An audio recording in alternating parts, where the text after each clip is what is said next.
Olá, no TV Câmara Entrevista de hoje, o tema é políticas para deficientes e conversaremos um pouco sobre como está a situação atual para esses cidadãos, quais são as políticas públicas existentes para os deficientes e também discutir um pouco a relação de inclusão que se faz cada vez mais necessária. O nosso convidado de hoje é diretor de políticas públicas para pessoas com deficiência da Prefeitura de São José dos Campos, é o William Maximiliano. William, muito obrigado pela presença aqui na TV Câmara Jacareí. Eu que agradeço o convite. É sempre um prazer falar um pouquinho desse universo das pessoas com deficiência. É verdade, William, esse é um assunto interessante. Eu queria que você começasse contando para a gente um pouco.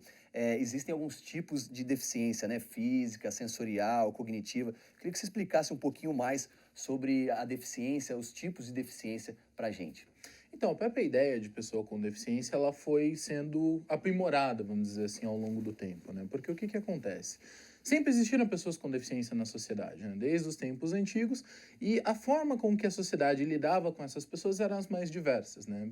A gente coloca na cultura, por exemplo, no Egito Antigo, pessoas surdas eram tidas como oráculos, que tinham mensagens especiais, por isso que elas não ouviam, porque o ouvido dela era conectado com os deuses. Você tinha uma série de simbologias ali em torno da questão da deficiência. No Brasil, de forma geral, o que acontecia? A partir do Brasil Império, a política que deu forma à questão da pessoa com deficiência foi o processo de institucionalização. Então, até hoje nós temos institutos no Rio de Janeiro que derivam dos primeiros, que foi o Instituto dos Meninos Surdos e o Instituto dos Meninos Cegos, ali, criados na época ainda do Brasil Império. E a grande questão dessa política institucional era: é diferente, tem alguma questão que eu não posso conviver ou que eu não sei como conviver, coloca numa instituição.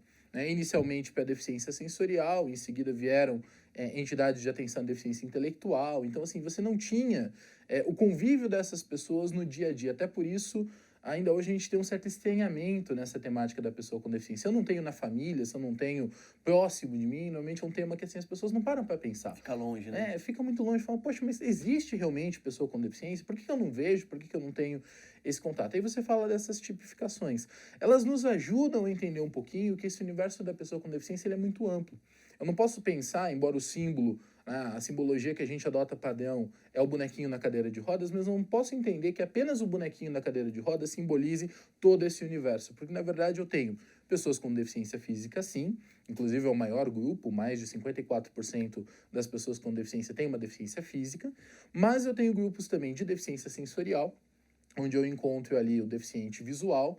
E aí, quando eu falo de deficiência visual, eu preciso entender que eu tenho desde o baixa visão, que é aquele que ainda enxerga algum contraste, um pouquinho, trabalha ali muitas vezes a leitura com uma fonte ampliada, até aquele que já não enxerga mais nada, que eu preciso de outras tecnologias, como por exemplo o Braille, software de leitura de tela no computador, enfim, outros equipamentos que vão permitir a essa pessoa exercer ali os seus direitos, exercer ali a sua cidadania.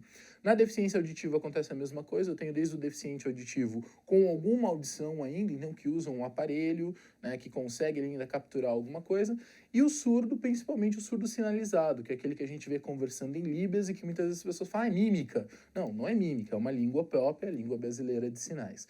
E ainda tem um outro universo amplo que é o da deficiência intelectual, em que aí eu tenho, inclusive, síndromes que nem sequer ainda foram definidas pela própria ciência. Então você tem síndromes não diagnosticadas, síndromes em estudo, onde muitas vezes você tem um esforço ali para entender e até para tipificar mesmo o que aquela criança, o que aquela pessoa possui de fato. Diversos diagnósticos que às vezes são conflitantes, é autista, não é autista. Então você ainda tem no campo da deficiência intelectual toda uma questão de caracterização que muitas vezes complica a vida de uma mãe ou de um pai que tem um filho com deficiência intelectual e às vezes ele fica correndo para lá e para cá, batendo cabeça, enfim. Isso ainda é parte do que a gente precisa desenvolver, principalmente nas políticas de saúde. Legal. E para a gente criar um mundo mais acessível, não basta só apenas nós fazermos ali calçadas apropriadas, vagas para essas pessoas, né?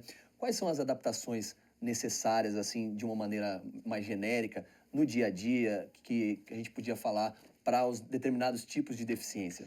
Então, a partir do momento que se convenciona que você vai tirar essas pessoas com deficiência dessas instituições, né, e aí historicamente eram instituições onde ela vivia lá, então ela morava ao longo de um bom tempo da sua vida dentro dessas instituições e não tinha contato nenhum. Como se fosse uma segregação, né? Era efetivamente isso, né? Qual que era a vantagem? A instituição tinha a tecnologia e o conhecimento necessário para poder atendê-lo. Então você fala de algumas instituições, como o Padre Chico em São Paulo para os deficientes visuais, o próprio Benjamin Constant, enfim, são instituições que guardam ainda muito dessa tecnologia, são referências, mas porque as pessoas viviam lá, né? As pessoas com deficiência visual só tinham lá como efetivamente um ponto de referência. E a partir do momento que você abre para a vivência em sociedade, então você diz, não, essa pessoa com deficiência ela pode até ter uma entidade que a ajude, que a auxilie de acordo com as necessidades dela, mas o lugar dela não é dentro da entidade ou apenas dentro de casa. O lugar dela é no espaço público. É o mesmo direito à cidade que eu tenho, que você tem, que qualquer uma das pessoas que está nos assistindo possui. Então, é o direito a utilizar os equipamentos públicos, a ir num shopping, num cinema, num teatro, praticar um esporte, frequentar a Câmara Municipal, enfim, é um direito que assiste a todas essas pessoas com deficiência. A hora que você abre essa prerrogativa, você encontra um desafio enorme. Por quê? Não estavam preparados, né? Se você for olhar a forma como as cidades foram construídas, né, principalmente algumas cidades mais antigas, como Jacareí, como a própria São José dos Campos, você tem muito da construção sendo feita de uma forma nem sequer pensar que um dia uma pessoa com deficiência vai passar naquele calçamento, por exemplo, naquela via pública. Então você começa todo um movimento, aí sim, da calçada, do elevador, né, nos prédios públicos, principalmente quando você tem mais de um piso, né, então o elevador passa a cumprir um papel importante, a rampa passa a cumprir um papel importante, e são as primeiras demandas. Por quê? Porque as pessoas com deficiência física são as primeiras a ocupar esses espaços e reclamar dessa acessibilidade. Mas elas são seguidas depois, historicamente, por outras deficiências, principalmente a sensorial. Então já não basta apenas eu pensar em rampa, eu pensar em banheiro adaptado para o deficiente físico, porque eu posso receber, por exemplo, uma pessoa com deficiência visual, que tem uma lógica de necessidade completamente distinta do deficiente físico. Então hoje cai muito aquela história do que eu posso chamar de ambiente acessível. Porque muitas vezes a pessoa fala, não, meu restaurante, por exemplo, ele é acessível, eu coloquei uma rampa na entrada.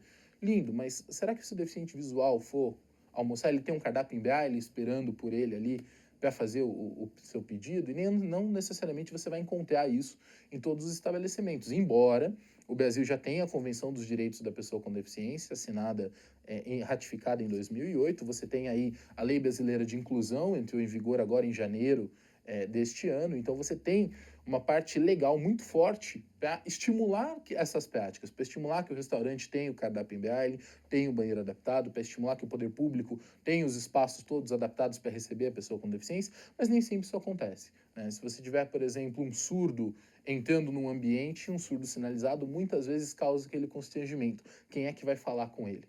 E aí você tenta algumas tecnologias, às vezes escrever no bloquinho funciona, às vezes não, porque nem todo surdo é alfabetizado em português, nem todo surdo sabe ler em português. Então, muitas vezes eu preciso realmente da pessoa que saiba Libras e nem sempre essa pessoa está disponível nas instituições públicas, nos espaços. Mas, acima de tudo, acima de todas essas tecnologias, eu diria que a principal barreira, ela está no campo comportamental. É a forma com que a sociedade entende a participação da pessoa com deficiência. Ainda é muito ruim quando você vai, por exemplo, num shopping e os olhares que são dirigidos à pessoa com deficiência são olhares que dizem assim, olha, você não devia estar aqui.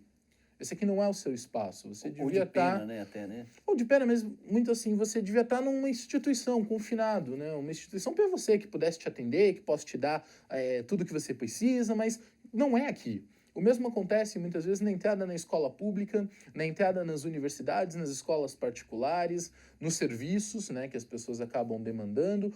Ainda há muito dessa visão do, poxa, não é o espaço, você está no lugar errado. E isso tem que mudar. A cabeça das pessoas ela tem que ser desconstruída. Eu tenho que começar a admitir que eu posso ter no meu círculo de amizades, que eu posso ter no meu ambiente de trabalho, que eu posso ter na minha universidade, entre os meus colegas, entre os meus amigos, pessoas com deficiência. Se a gente for pegar o censo do IBGE, ele traz que 11% da população tem uma deficiência de grau elevado. De modo muito prático, quer dizer que de cada 10, pelo menos uma deveria estar ou numa cadeira de rodas, ou ser surda, ou ser cega, ou ter uma deficiência intelectual. Ora, se no meu círculo de amizades eu não encontro uma pessoa com deficiência com esta frequência, é sinal que alguma coisa está errada.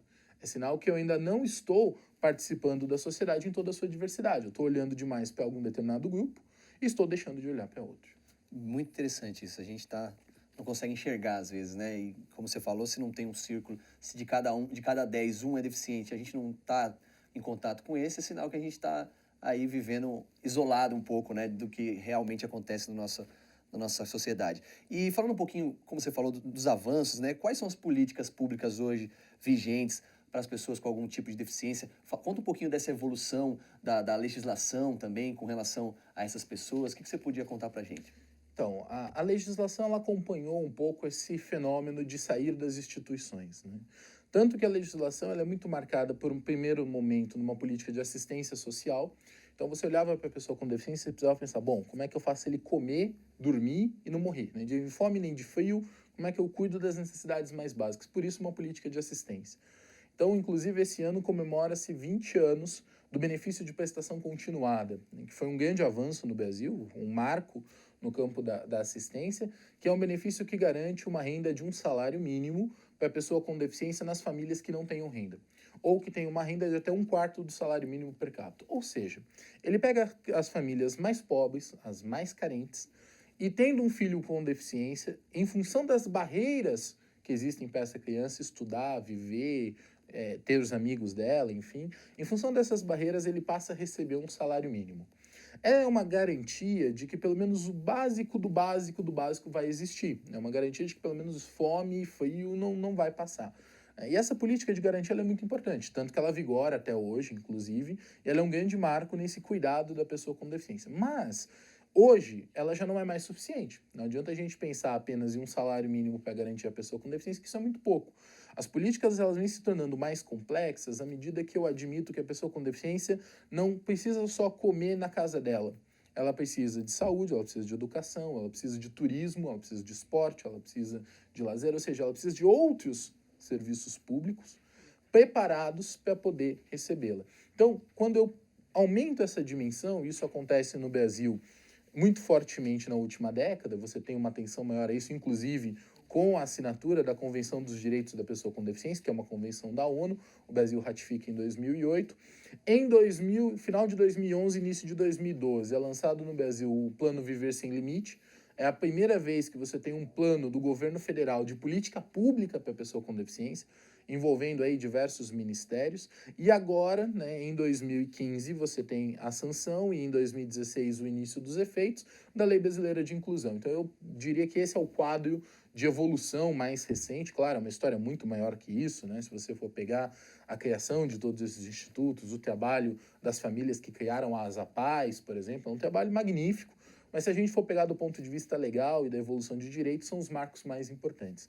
E todos esses marcos consolidam que o respeito à pessoa com deficiência e ao aumento da sua qualidade de vida é uma responsabilidade compartilhada do poder público com a sociedade. Isso já começa a mudar até na própria caracterização da pessoa com deficiência. Muita gente ainda se pergunta, muitas vezes, que termos usar para se referir. Tem gente que chama de portador de necessidades especiais, tem gente que chama de inválido, especial, enfim, ainda fica aquela coisa, poxa, mas como é que eu me refiro? Como é que eu falo? Né? E aí, o que a convenção já em 2008 trazia para a gente? Esse termo, pessoa com deficiência. E esse é um termo bastante interessante, se a gente for pensar do ponto de vista do direito, porque ele para de olhar para a deficiência como fato caracterizador e começa a olhar primeiro para a pessoa. Então eu falo, olha, é uma pessoa, eu admito que é uma pessoa, e a partir daí eu estou dizendo que ela tem todos os direitos inerentes a qualquer ser humano, a qualquer pessoa, direito a se divertir, a ter as suas expectativas, a querer crescer na vida, a ter uma família, enfim. E num segundo momento eu admito, há uma deficiência. Ponto. Como uma das características. Podia falar da cor do olho dela, da idade, do gênero. Tem uma característica que é a deficiência. Isso ficou muito evidente uma vez numa experiência que corrobora bastante isso, entre várias que a gente teve na política em São José dos Campos. Nós fizemos, no Dia do Surdo, no mês de setembro, uma vivência com o pessoal do time de vôlei da cidade. O pessoal do vôlei foi jogar, nós levamos os surdos e levamos alguns frequentadores do Centro da Juventude e colocamos eles para jogarem vôlei juntos. E foi interessante porque os jovens começaram a jogar ali, começaram a interagir e foram jogando vôlei. No que as pessoas perceberam que quem estava do lado de lá era surdo, eles já estavam jogando há mais de 2 horas, porque o vôlei foi a linguagem ali, né? O vôlei foi o caminho. E aí, quando eles perceberam, eles ficaram tão abismados com uma coisa diferente, que eles queriam saber, como é que eu falo para ele em Libras que o jogo foi legal, que eu quero jogar de novo, que ele é muito bacana, ou que ele é ruim de jogo, como é que eu faço essa comunicação? E isso é legal, você trata pela curiosidade, trata pelo caráter rico. É diferente de eu chegar e falar, olha, a partir de hoje você é obrigado a conviver com um surdo. Aí você já vai com uma série de barreiras. Ai, meu Deus, e agora? Como é que eu faço para conviver? Ou chegar, por exemplo, numa sala de aula e falar, olha, gente, agora, a partir de amanhã vai ter um aluno cego aqui no meio da turma. Então, nossa, peraí, como é que a gente convive com ele agora? Será que eu posso falar com ele? Será que se eu gritar ele me entende mais fácil? Ficam aquelas dúvidas, realmente. E essas dúvidas são simplesmente a nossa falta de convivência. A falta da oportunidade. Nós, provavelmente, tivemos aí, quem tem aí na faixa dos seus 30 anos ou mais, pouca oportunidade de ter estudado na escola com algum colega com deficiência. Essa turma que está vindo agora, que está entrando aí nos anos iniciais do ensino fundamental, já encontrando a escola inclusiva, tem uma oportunidade maior. Então, hoje ele já cresce convivendo com um coleguinha. Até porque crianças brincam, né? Então, desde o começo, as crianças brincando juntas, a deficiência se torna secundária. E a partir daí é muito mais fácil eu dar as oportunidades, tanto enquanto poder público quanto enquanto sociedade civil, as oportunidades para que essa pessoa com deficiência se desenvolva, tanto quanto qualquer outra pessoa. Legal. No segundo bloco, eu quero abordar um pouquinho mais essa questão da inclusão nas escolas, que você falou, acho interessante, que se desde o começo a gente já mostrar para as crianças, né, que aquele ser humano é normal como a gente, eu acho que de repente estimula também a quebra desse preconceito. Mas eu queria que você falasse um pouquinho, e o que existe de lei hoje que obrigue, por exemplo, os lugares públicos a serem mais acessíveis, né, ou até os lugares privados também, os shopping centers? Como que você podia falar disso? Então, você tem uma norma técnica, né, vigorando hoje, que fala da acessibilidade. Então, a norma técnica ela vai dar o padrão para que esses estabelecimentos construam suas rampas, tenham seus banheiros adaptados. E isso evoluiu bastante agora com a Lei Brasileira de Inclusão. Ela realmente é um marco no sentido de dar a responsabilidade para esses ambientes em acolherem a pessoa com deficiência. Então, só para dar alguns exemplos, ela trata, por exemplo, de que os hotéis tenham pelo menos um quarto adaptado para a pessoa com deficiência física. Então, o cadeirante, na hora que ele vai fazer uma reserva, por exemplo, num hotel, ele pode pedir o quarto adaptado. E o que é um quarto adaptado? Não é nada de outro mundo. O quarto adaptado, simplesmente, ele tem rampa, ele não pode ter degrau, né, como a gente encontra em alguns hotéis, principalmente os mais antigos, ainda tem alguns desníveis entre um cômodo e outro, isso não pode acontecer no quarto adaptado. E, ao mesmo tempo, quando ele vai, ele tem o banheiro com o corrimão para ele poder fixar, ele tem um espelho reclinado, ele tem ali uma série de preparativos para poder receber essa pessoa com deficiência física dentro do hotel. Então, já é algo interessante que a Lei Brasileira de Inclusão traz, de reconhecer que a pessoa com deficiência física faz turismo. Ela se hospeda aí nas cidades, que ela busca hotéis, então já faz com que os hotéis, por exemplo, tenham que estar adaptados. Faz, por exemplo, com que as autoescolas tenham veículos adaptados para que a pessoa com deficiência física, por exemplo, possa dirigir, ou então a pessoa, por exemplo, com deficiência auditiva, é importante dizer, o surdo dirige. Mas como é que eu vou ensinar o surdo a dirigir se eu não tiver o instrutor da autoescola que saiba Libras? Então eu preciso difundir essa tecnologia, difundir Libras enquanto língua, e é importante destacar, Libras desde 2002 é uma língua oficial brasileira. Então quando perguntam, quantos idiomas oficiais existem no Brasil? Muita gente fala português. Não, existem dois. Existe português e a segunda língua oficial do Brasil é Libras. Então não é uma linguagem, não é mímica, é uma língua utilizada por uma comunidade que não é pequena. Né? Se nós formos pensar em termos de Brasil, nós estamos falando aí na casa de quase 1 milhão de pessoas que utilizam a língua brasileira de sinais, e a partir do uso da língua brasileira de sinais, elas podem demandar, enquanto língua oficial brasileira, serviços, por exemplo, aos órgãos públicos. Então, ela pode vir na Câmara Municipal, ela pode ir à Prefeitura, ela pode ir aos órgãos do governo federal e estadual e demandar um serviço, por exemplo, em Libras. E cabe a estes órgãos a necessidade de ter ali um interlocutor. Então, a capacitação em Libras se torna algo muito mais demandado atualmente, até em função disso. Não só para os órgãos públicos, mas tem acontecido também nos cursos livres de Libras que a gente tem oferecido, uma grande procura de profissionais liberais. É assistente social, é psicólogo, é advogado, que pensa assim, bom, é melhor eu aprender Libras porque amanhã ou depois eu posso atender como meu cliente uma pessoa surda. Eu posso atender no meu consultório, por exemplo, uma pessoa surda. Então, passa a ser um diferencial de mercado. Né? E a partir do momento que você enxerga também a pessoa com deficiência como consumidor, se torna mais interessante o mercado, se torna mais interessado em atendê-lo, porque você deixa de falar em obrigação legal, que parece uma coisa pesada, parece um fardo, e começa a pensar em vantagem competitiva. Poxa, é interessante eu ter o profissional para poder atender. né? Nós já tivemos muita dificuldade, e quando recebemos surdos até para ministrar palestras e coisas assim, em encontrar hotéis que tenham o intérprete de Libras na recepção. E encontramos na região hotéis que podem prestar esse serviço, passa a ser um diferencial. Mesma coisa o cardápio em braille nos restaurantes, a hora que a pessoa com deficiência visual vai escolher o restaurante, claro que ter o cardápio em braille passa a ser um diferencial. E também o fato dessa mudança de perspectiva, de sair apenas do campo da assistência e olhar para outros campos, também trouxe uma mudança importante do ponto de vista previdenciário. Essas pessoas deixaram de ser apenas público da assistência e passaram a contribuir com a previdência social. Importante a gente dizer que no Brasil, desde a nova lei previdenciária, desde 92, você tem um artigo dentro da lei que é chamado de lei de cotas, embora ainda assim apenas um artigo, e que prevê a obrigatoriedade das empresas acima de 100 colaboradores que elas tenham no quadro percentuais de pessoas com deficiência. E aí a empresa se depara com o problema. Poxa, e agora como é que eu faço isso?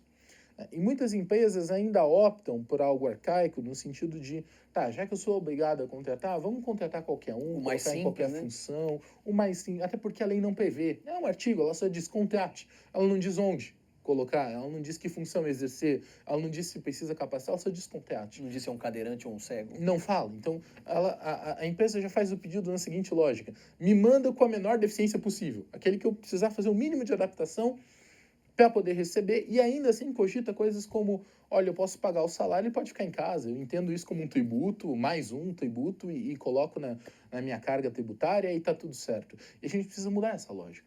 É preciso que a empresa também entenda a pessoa com deficiência como um colaborador, e uma vez colaborador, ele tem as mesmas competências profissionais que a gente pede de qualquer outro profissional.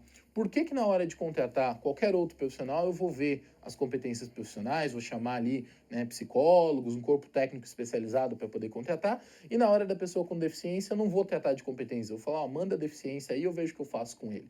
Ruim, porque aí o que acontece? Muitas vezes a pessoa com deficiência não fica na empresa, não ficando na empresa, a empresa tem que contratar várias vezes, porque ela tem uma fiscalização do Ministério do Trabalho atuando em cima dela o tempo todo, e ela não sabe como resolver o problema, ela vem reclamar para o poder público. Ao mesmo tempo, a pessoa com deficiência tem dificuldade de encontrar uma empresa com salário legal, compatível, e aí ele vem também reclamar para o poder público. Uma vez eu atendi um jovem surdo e ele me fez uma lógica importante. Ele falou, William, por que eu vou fazer universidade, fazer faculdade, se na hora de eu me inscrever para um processo seletivo, mesmo depois de formado, vão me dar as mesmas vagas de quem não tem ensino superior, as vagas de quem muitas vezes só tem o fundamental ou o ensino médio. Se eu for fazer faculdade, eu quero ter uma perspectiva de um salário melhor. E é justo, é como cada um de nós. Então a gente precisa rever essas relações, porque a partir da aproximação da pessoa com deficiência do mercado de trabalho, a lei previdenciária muda, e ela muda para facilitar a aposentadoria da pessoa com deficiência, para estimular que ela fique no mercado de trabalho. Então, hoje, por idade, a pessoa com deficiência se aposenta numa idade menor, e por tempo de contribuição também, de acordo com o grau da deficiência, ela se aposenta 2, 6 ou 10 anos antes na Previdência Social, permitindo aí que ela tenha uma vida com o trabalho, tendo o trabalho como parte do desenvolvimento dela, desenvolvimento pessoal, profissional, enfim, e lá na frente usando todo esse tempo para efeitos de uma aposentadoria no INSS, que é muito mais interessante que o benefício assistencial. Porque quando eu penso na lógica do benefício assistencial, é uma ajuda que o Estado está me dando para não passar fome. Essa é a lógica. Quando eu penso na lógica do benefício previdenciário... Eu trabalhei para isso, exatamente. Então, eu contribuí ao longo da minha vida e hoje eu tenho um direito adquirido a uma aposentadoria. Essa é a lógica que o Brasil passa a implementar e é com isso que a gente tem evoluído aí nessas políticas. Tá certo. O papo tá muito bom, vamos para um breve intervalo.